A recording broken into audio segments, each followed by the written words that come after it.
मैं सुनील जी आपके पास आऊं, एक दो चीजें मैं कह दूं। मेरे कुछ दर्शक आ रहे हैं, कहाँ से आते हैं पता है, एक फिश एंड चिप्स है। फिश एंड चिप्स साहब, आप मुझे मेरे साथ एक दो बार अमर्यादित बात मेरे लिए कह दीजिएगा, मैं तब भी आपको स्वीकार कर लूंगा। लेकिन अगर मेरे किसी पैनलिस्ट के बारे में कोई भी, खास करके एक बंधु जी थे, एक योगेश जी थे, अगर आप कुछ भी गलत बोलेंगे तो मैं आपको तुरंत ब्लॉक कर दूंगा। और फिश एंड चिप्स साहब, जरा अपनी भाषा की मर्यादा पे ध्यान रखिएगा। मैं नाक से बोलता हूँ कि मैं कान से बोलता हूँ कि मैं आंख से बोलता हूँ, मैं जहां से बोलता हूँ, आपको अगर गरज पड़ी वो 100 बार, तो आके यहाँ सुनिए, और नहीं तो अपने घर में रहिए। आपको मैंने बुलाने आपके घर नहीं गया था कि यहाँ आइए और इसको सुनिए। मैं सुनील जी एक चीज जरा समझना चाह रहा हूँ। एक और चीज है, मैं कल सतीश जी से इसके बाद रात में बात, देर रात बात कर रहा था, तो एक चीज और समझ में आ रही थी कि अमेरिका की के पास जो पुराना माल इकट्ठा हो गया है, जिसको कबाड़ कह लीजिए, जिसको ये बता रहे थे कि मिलिट्री इंडस्ट्रियल कॉम्प्लेक्स जो उनका है, ये उसकी सफाई भी करने के चक्कर में, ट्रम्प बिल्कुल बिजनेसमैन है, तो उसको कहीं ना कहीं से ये लगता है कि हमारा पर, अब उसका इंटरेस्ट इसी में है कि लड़ाई होती रहे, यूक्रेन रशिया चलता रहे, इसराइल यहाँ चलता रहे, सप्लाई हथियारों की सब। और ये आज से नहीं है सुनील जी, अगर आप सेकेंड वर्ल्ड वॉर की भी बात करिए, तो वो सबको वो अपने वो देता था, ब्रिटेन को उसने सब दिया, और सब ये उधारी पे देता रहता था, सब हथियार हथियार उधारी पे देता है, और उधार को फिर वसूल करता है। तो ये कोई ऐसा नहीं कि उधार वसूल नहीं होगा, चाहे यूक्रेन हो और चाहे इसराइल। मेरा जो समझ, एक बात है, मैं इसलिए आपसे पूछ लूं, ईरान एक बेसिक बात कर रहा है। ईरान कह रहा है कि भाई हमने अगर उनके तेल अवीव में बम मारे, तो आज इसराइल को भी याद आ रहा है, पूरी दुनिया कह रही है कि नहीं नहीं, बड़ा गलत बड़ा गलत। और जब वो गाजा को बिल्कुल कत्लेआम कर रहा है इसराइल, तब कितने लोग खड़े होकर इस पे बोले थे कि आप यहाँ पे बमबारी बंद करें। बहुत वाजिब वाजिब बात है। ह्यूमन राइट्स कहीं पे भी अगर अगर वॉर होती है, हमारे संदीप जी अभी आए हैं, मैं तो उनसे लास्ट में इसलिए ले रहा हूं क्योंकि वो एक अपने, उनका तो कहना है कि कहीं वॉर ही नहीं होनी चाहिए, बातचीत के जरिए आप सारा निपटाइए, इसमें बम और गोली की क्या जरूरत है।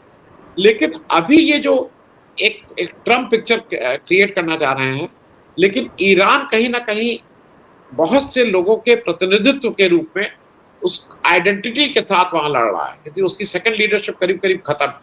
लेकिन फिर भी जिस हिम्मत के साथ और जिस जज्बे के साथ वो कह रहा है कि नहीं, कहीं से भी कोई इंडिकेशन नहीं आ रहा, ये भी एक खराब इंडिकेशन है कि वो पूरी तरह से तैयार है कि हम आखिरी आदमी तक हम लड़ने को तैयार है। तो ऐसे में कैसे कौन बीच बचाव करेगा, अब तो कोई रह भी नहीं गया है। सुनील जी। धन्यवाद आनंद जी। ये बीच बचाव करने वाले अभी लोग हैं, क्योंकि यह युद्ध अगर बढ़ेगा तो निश्चित रूप से केवल ये खाड़ी के देशों तक, पश्चिम एशिया या दक्षिण पूर्व तक ही मामला नहीं जाएगा, ये पूरी दुनिया प्रभावित होगी। तो इसलिए बीच बचाव तो विभिन्न देशों को करना पड़ेगा और लोग करेंगे भी। जो भाषा, जिस तरह की बात कर रहे हैं ट्रम्प साहब, यह उनके दोहरेपन का, डबल स्टैंडर्ड का प्रतीक है। जब ये चुनाव लड़ रहे थे तो उन्होंने अपने आप को क्या कहा था कि वह एक युद्ध विरोधी नेता के रूप में पहचाने जाने के प्रयास में रहेंगे, और जनता ने इनको समर्थन दिया था। इन्होंने युद्ध कहा कि मैं युद्ध कहीं होने नहीं दूंगा, शांति का समर्थक रहूंगा और शांति को काम करूंगा। आप अगर अगर इजराइल और ईरान के युद्ध को रोकना है तो इस युद्ध की शुरुआत किसने की? इजराइल ने की। आप इजराइल से क्यों नहीं कहते हैं कि तुम अपना युद्ध रोको? ईरान से आपको क्यों बार बार दबाव देने की आवश्यकता क्या है? ईरान ने तो कभी कहा नहीं। अभी मैं ईरान के विदेश मंत्रालय के प्रवक्ता को सुन रहा था इस जगह, उन्होंने साफ साफ कहा कि हम लोग डिप्लोमेटिक तरीके से बात करने के लिए तैयार थे।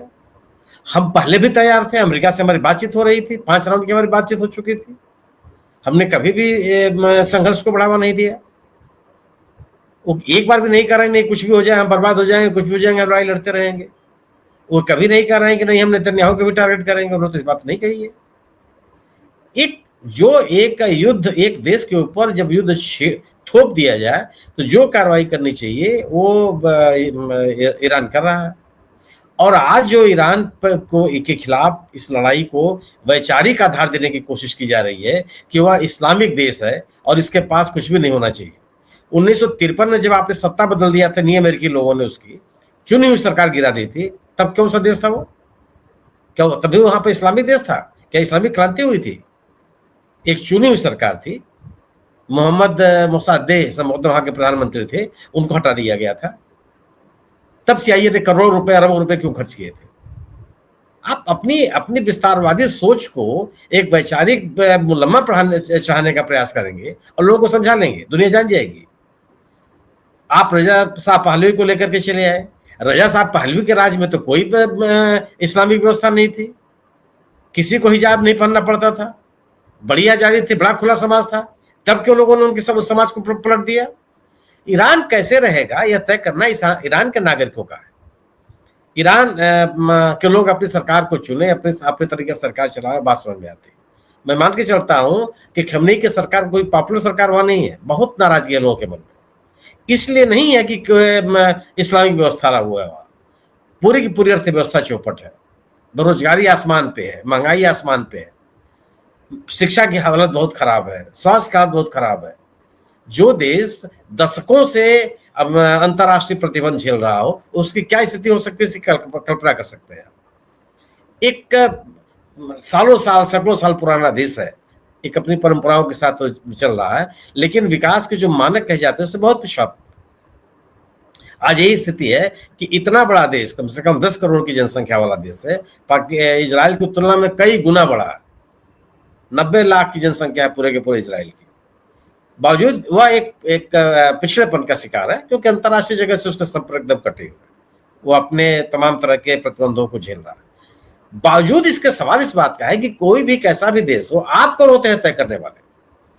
और ये जो ग्लोबल लीडर्स हैं, सब के सब इनकी डबल स्पीक है, ये केवल अपने अपने स्वार्थ देखते हैं और दुनिया के तमाम विकसित पिछड़े देशों का अपना ग्रेवयार्ड बना के रखा हुआ है।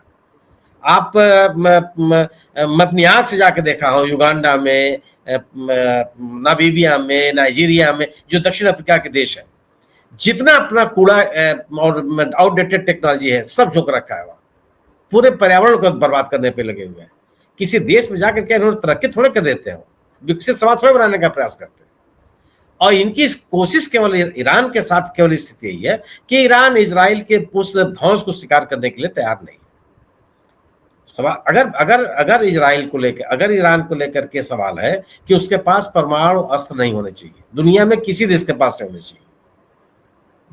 जो लोग ये पंचायत कर रहे हैं और ये माहौल बनाने का प्रयास कर रहे हैं, सबसे ज्यादा परमाणु अस्त्र उनके पास है। 5000 से अधिक परमाणु अस्त्र अमेरिका के पास है और 5000 से अधिक रूस के पास है। आज तक ये बड़ी बड़ी बात करने वाले ये देश, आज तक इजराइल नॉन प्रोलिफरेशन ट्रीटी का हिस्सा तक नहीं बना, उसने बहिष्कार कर रखा। को नहीं कहते हैं आपको, तुमको इस मेज पे आना पड़ेगा, तुमको अपनी बात करनी पड़ेगी, तुम अपने न्यूक्लियर प्रोग्राम को आगे नहीं बढ़ा सकते हो। कोई रोकता है क्या? कोई बात करता है उस पर? अंतर्राष्ट्रीय संस्थाएं कहती हैं कि नहीं, इनके भी न्यूक्लियर प्रोग्राम जो है उसकी जांच होनी चाहिए और अंतर्राष्ट्रीय निगरानी में गतिविधियां संचालित होगी। इजराइल ने न तो आज तक स्वीकार किया और न इनकार किया एटॉमिक पावर के रूप में होने के लिए, और अमेरिका से पूरा उसको सहयोग मिला हुआ है। ये जो सवाल, ये जो इस समय स्थिति बनी हुई है वो निश्चित रूप से बड़ी घातक है। और मेरा अपना मानना यह है कि अभी तक चीन एक अकेला देश है जिसने खुल करके इजराइल के आक्रमण का विरोध किया है, आरोप लगा है कि इजराइल ने ईरान के संप्रभुता के साथ खिलवाड़ किया है और कहा है कि वह उसकी राष्ट्रीय अखंडता, संप्रभुता और एकता के लिए उसके साथ खड़ा है। और ऐसा भी नहीं है कि चीन इस खाड़ी के देशों में, दक्षिण पूर्व के इस देशों में के मामलों में अपनी भूमिका न अदा किया हो। इन्हीं 1923 में ईरान और संभवतः सऊदी अरब इनके झगड़े में शामिल हुआ और इन दोनों के बीच में उसने बीच बचाव की कोशिश की और मामला शांत किया। ईरान लंबे समय से, ईरान के साथ भी दिक्कत है। पश्चिम एशिया के तमाम देशों में ईरान को लेकर के अपनी अपनी नाराजगी है, उसके अपने अलग अलग कारण हैं। ईरान तमाम ऐसे संगठनों को पनाह देता रहा है, समर्थन देता रहा है, सहयोग देता रहा है जो इजराइल से लड़ते रहे। उसमें हमास भी शामिल है, उसमें हिजबुल्लाह भी शामिल है, उसमें हुती भी शामिल है, सबको देता रहा है। और इसके बहाने वो एक प्रॉक्सी युद्ध हमेशा इजराइल से लड़ता रहा। लेकिन सवाल इस बात का है कि एक देश के रूप में अगर इजराइल ईरान पे हमला करेगा तो चुप हो जाएगा। और जो भाषा बोल रहे हैं ट्रम्प साहब, क्या सब उनके पिताजी का इलाका है क्या कि जहां चाहेंगे जो चाहेंगे वही करेंगे? वो तो ये भी कह रहे हैं कि मेक्सिको उनका राज्य होना चाहिए, वो ये भी कह रहे हैं कि कनाडा भी उनके देश का हिस्सा होना चाहिए, एक राज्य के रूप में वहां वो रहे। वो कह रहे हैं कि गाजा में के इलाके को विकसित रिहायशी इलाके के रूप में डेवलप करना चाहते हैं, बाकी लोग छोड़ के चले जाए। कौन सी भाषा है ये 21वीं शताब्दी के उत्तरार्ध में जब आप सभ्यता और संस्कृति की बात करते हैं तो आप एक औपनिवेशिक ताकत के रूप में अपने आप को स्थापित करेंगे, दुनिया के साथ खड़ी हो जाएगी। आप तमाम कारणों को लेकर के ईरान की आलोचना कर सकते हैं, लेकिन इजराइल की भी तो आप अपनी बात कीजिए। जब चाहे, जहां चाहे, जिस देश में चाहे, लेबनान में घुस जाए, पश्चिम एशिया किसी भी देश में घुस जाए, जब चाहे मार दे। क्या ये जो लोग बात कर रहे हैं पश्चिमी जगत के लोग कि आम नागरिकों को टारगेट किया गया, गाजा में क्या किया गया? गाजा में जो लोग मारे गए हैं वो आम नागरिक नहीं है, बच्चे हैं, नवजात शिशु हैं, बीमार लोग हैं, शरणार्थी हैं, भूख और पानी के लिए तरसते हुए लोग हैं जिनके ऊपर बम छोड़ा गया है। एक बड़ी बड़ी बात करने वालों को शर्म नहीं आती है। और आप कहते हैं कि नागरिकों का तेल अवीव में नागरिक इलाकों पर हमला किया गया। अगर सवाल है कि नागरिक इलाकों पर हमला किया गया तो मोसाद का कार्यालय क्यों नागरिक इलाकों में काम कर रहा है? आप कौन सा उदाहरण प्रस्तुत कर रहे हैं? अगर आप यही इजराइल आरोप लगाता रहा है कि जो ये गाजा के जो लड़ाकू हैं वह अस्पतालों का सहारा लेते हैं, वो नागरिक इलाकों के सहारा लेते हैं और वहां से लड़ाई लड़ रहे हैं। आप क्या कर रहे हैं? तेल अवीव में जहां मोसाद का कार्यालय है वो कौन सा इलाका है? हमास पे जो लोग नागरिकों का सहारा लेने वाले, आरोप लगाने वाले लोग मोसाद के रूप में खुद क्या कर रहे हैं? केवल 200 लोग, अभी 200 लोगों के मारे जाने की को स्वीकार किया है, 224 लोगों को मारे जाने को इजराइल ने, तब हाहाकार मचा हुआ है। इनकी आदत नहीं रही कभी, ये बंकर में जाके जीवन नहीं जिए हैं, दुनिया को मजबूर करते रहे हैं बंकर में जाके जीवन जीने के लिए, भागने के लिए, पलायन करने के लिए, घायल लोगों को देखने के लिए। आदत इनकी नहीं रही है। ईरान ने पहली बार इनको दिखा दिया और तमाम पश्चिमी देश इनके पक्ष में एक माहौल बनाने लगे हैं। निश्चित रूप से युद्ध किसी भी देश में, किसी भी क्षेत्र में, किसी भी इलाके में, किसी वर्ग में नहीं होना चाहिए। परमाणु हथियार किसी के पास नहीं होने चाहिए, लेकिन किसी का मतलब किसी के पास नहीं होना चाहिए। ये सभी देश आगे बढ़कर के क्यों नहीं कहते हैं कि हम अपना परमाणु हथियार खत्म कर देंगे? और इन्होंने धोखा दिया पूरी दुनिया में। इन्होंने परमाणु निशस्त्रीकरण के पूरे अभियान में पलीता लगा दिया। इन्हीं देशों ने दबाव डाल करके यूक्रेन के परमाणु कार्यक्रम को रोका था। यूक्रेन ने जितने उनके पास सामग्री थी उसको नष्ट कर दिया। वो अभी परमाणु ताकत के रूप में अपने आप को स्थापित करना चाह रहा था। जब उसने अपने आप को नष्ट कर दिया और उसने हमला कर दिया, और ये तमाम बड़े देश उससे तमाशबीन बने हुए उसको देख रहे हैं, और तबाह होता हुआ यूक्रेन अपने आप को देख रहा है। अगर आप इनसे पूछे कि यूक्रेन अगर परमाणु शक्ति संपन्न होता तो हैसियत है क्या किसी की क्या हमला कर देता हो? एक परमाणु बम झेलने की ताकत दुनिया के पास नहीं है, पूरी दुनिया तबाह होगी।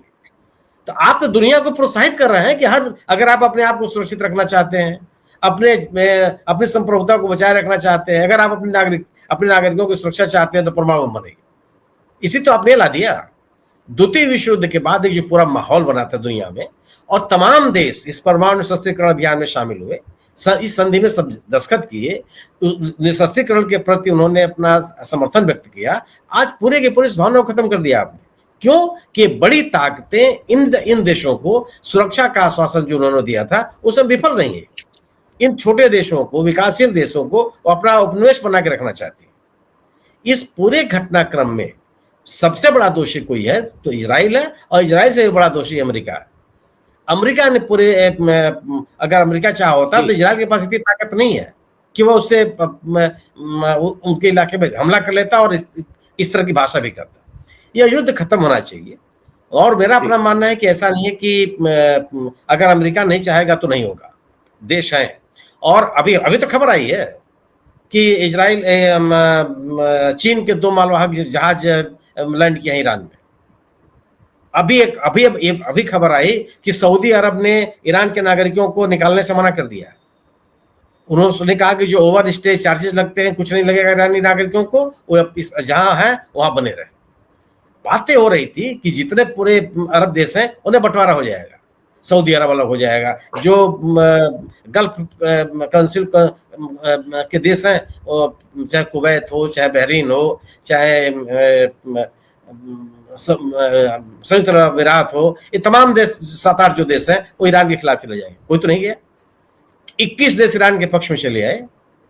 और कि आप सोचिए कि ईरान और इजराइल की सीमाएं नहीं मिलती हैं, इन दोनों देशों के बीच में 2-3 देश हैं, इनके ऊपर से ईरान का मिसाइल जा रहा है, उन्हें टारगेट कर रहा है।